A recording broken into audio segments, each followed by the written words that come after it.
So now we continue with more action figures of Nightmare Before Christmas characters that NECA made. And now we are moving on to Series 4. Series 4, I think. Yeah, four fingers. Anyway, obviously, since they usually come with a Jack Skellington character, we'll obviously start off with Jack, because everybody loves Jack.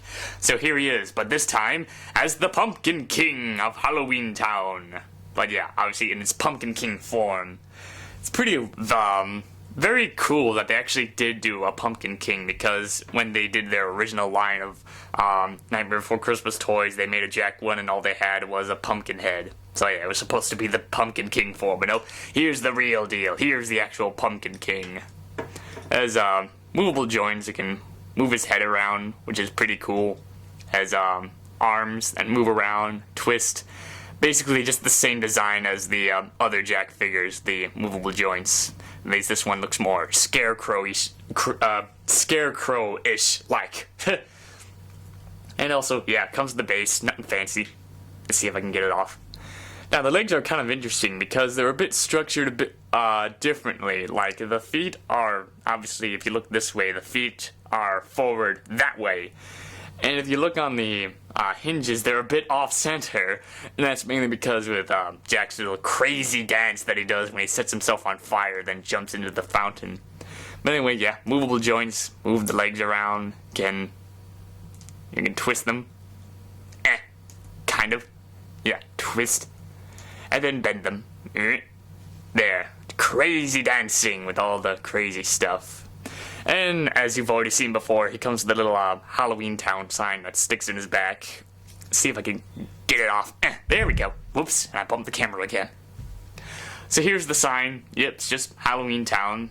It pretty much looks like what it does as the film. Catch the detail. That's very nice. And with Pumpkin King Jack, he comes with a few accessories. Mainly just a couple of jack-o'-lanterns. So here we have one jack-o'-lantern that's very happy. We have another one that's more of a normal jack-o'-lantern.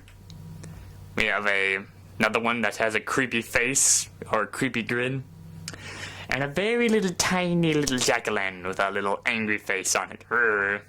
What if you notice the pumpkins, like these three pumpkins, are basically the same ones that were used when they did Jack and Sally in Series 1. So they decided to do them again, but this time incorporate a fourth one. Yeah, that's just weird. I have heard people say that the Pumpkin King Jack is pretty fragile, and with the one that I have, it seems like to be very sturdy. It still has the joints, probably because I haven't messed around with it too much or stashed it good in storage and actually took some good care of it. And, yeah, I will say that design on the character is very nice. They got all the stitches and the wrinkles, and even the little straw patterns are very nice. Yeah, Pumpkin King Jack. Very excellent. Now we move on to, again, more citizens of Halloween Town, because obviously we can't just rely on the main characters, we have to expand on the media, because obviously people will remember other citizens of Halloween Town, such as Igor. Yes, master. But yeah, here he is, just Igor. Obviously Dr. Finkelstein's assistant, his little bug eye sticking out, and his hair. And he has a few movable joints, like he can move his arm up and down, can move him around. I'm not sure if you can twist. Oh yeah, you can twist the hands, so yep, he's doing that. Now he's doing that. And the feet can move, even though they're just kind of just that way. I always find it interesting that if you look at the feet, let's see if I can get a better view. Yeah, if you look at the feet, there's one normal foot, and then he's wearing a shoe that's like giving him an extra boost to there's like people that have like 1 foot long and then the other's a bit shorter, so he has that kind of shoe. Now that's pretty interesting because you really don't see it, but he actually wears these kind of shoes in the film. Pretty nice texture to detail, even though I don't remember them being blue. I think they were brown. Oh well, that's how much of a nerd I am. And I'm not sure if the head can move. It seems like it doesn't want to move. And I probably won't because I don't want to break it. As for accessory-wise, besides the common base, he comes with a piece of paper. It's basically instructions on how to make the skeleton reindeer. But yeah, it's just, again, a piece of paper with instructions on it. And he also comes with his little box with doggy treats or bone biscuits.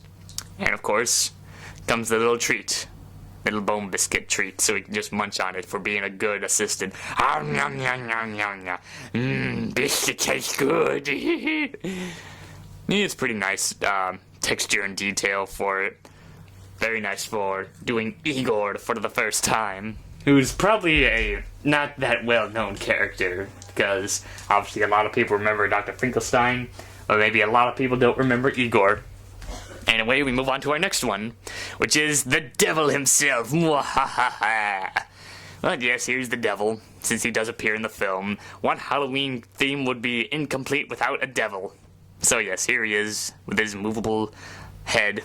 It looks, at first I thought the mouth was movable, but I'm pretty sure it doesn't move. And then his little hinges can move up and down. They can bend them. And I'm pretty sure you can twist the hands. Yep, you can twist the hands. Yep. I've come to take your soul. And then his little feet, the weird looking shoes. And they don't move around much. And he also comes with his little devil tail, which is just a bendy. You can just bend it, just like those bendable Jack Skellington figures from their original line. And of course he comes with this little pitchfork that he's holding in his hand, because he wouldn't be a devil without a pitchfork. And for other accessories, oh yeah, he doesn't come with a base. He's one of the few characters that doesn't come with a base, because, I'm not sure you can see it, but there's no holes in the feet, probably because they're very tiny feet. And for accessory-wise, he comes with a little skull with Holly on it. He actually is seen carrying this thing. He is seen carrying this thing when Lock, Shock, and Barrel finally gets Santa into Halloween Town. And Jack welcomes him, and he's like, "Oh, you have hands, you don't have claws." And there's a little panning with the citizens looking at him, and yes, he's actually holding this thing. Very nice. And he also comes with this thing, which is, it's a giant saw. I can't think of the name at the moment. It's those things, I don't know, I remember seeing these at Lumberjacks where they saw wood in half. But basically, it's just a saw thing with very sharp teeth. And it's mostly seen during Making Christmas when they're creating the vampire teddy bear, and the devil and the werewolf are moving this thing back and forth, while the corpse dad is throwing a piece of chain right through the saw, which I find that weird. How could a chain go right through a saw? Pretty odd. But for doing the devil, very nice. Very nice detailed, not much in the articulation-wise, but at least that would save them the trouble for trying to break it. And, oh yeah, we got one more. Obviously, because they're 4. So our next one is a double pack that has 2 characters, and you've already seen a preview of one of them. But anyway, this is a double pack that comes with 2 characters, such as the Mummy Boy and the Winged Demon, with their each different bases. Of course, the Winged Demon, he has this thing sticking out of his back so that he can stand upright. And the Mummy comes with the smallest base in the series, so that's very nice. As for the Mummy Boy, it's very nicely done with the design and the eyeballs. Of course, he can move his head around, move his arms up and down, and take the base off. Move his feet around. It's very nice. I kind of noticed that there are these weird little gray, let me see. Yeah, gray little patches. At first, I thought it was poor coloring and painting, but I noticed that it's kind of supposed to design that way because obviously he's a mummy. He's been sleeping for thousands of years in his catacombs or whatever. Anyway, let's move on to the Winged Demon. He's pretty much known for being the that gargoyle kid with giant wings that he uses for legs because obviously he has a very small body. And as for his very small body, he has movable hands that just move up and down. And he can move his head around. He's nodding. And his wings can open and close just like that. It's pretty nicely done detail with his little red eyes and his teeth. He's about ready to bite someone. Yeah, the figures are very nice and probably more stronger than the actual other figures. And of course, they wouldn't be complete without a few accessories. Like this little train. Choo-choo. But yes, this creepy, demented-looking train that the Mummy Kid is seen holding for a few seconds in the film. But I always found this to be one of my favorite demented toys from Halloween Town, next to the vampire teddy bear and a few others. Yeah, this is pretty nice. Very nice with the attention, the detail, and all that. I love it. And then he also comes with a little mouse. Yeah. The mouse with the party hat who moves his head up and down. And I'm not sure if the arms... Nope, the arms can't move, so it's just him holding it like that. But yeah, it's basically the mouse that's seen for like another brief seconds in the film, chewing on his little cheese, the ribbon on it. So yeah, he's just sitting there chewing on his cheese while they see what Santa Claus looks like. Yum, yum, yum. It's pretty nice for its attention to detail. I have no idea what that little mark is right there. I can't tell if that's like extra mold or...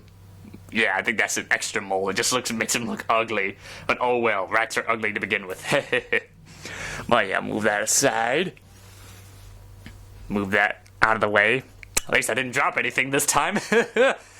But yeah, there's your lot of Nightmare Before Christmas Series 4. The figures from Series 4. They're pretty nice. They're a bit more excellent. Probably one of my favorite out of the series, where they had very nice attention to detail with the figures and accessories, and they're pretty nice. And until then, this is Melting Man 234 signing out.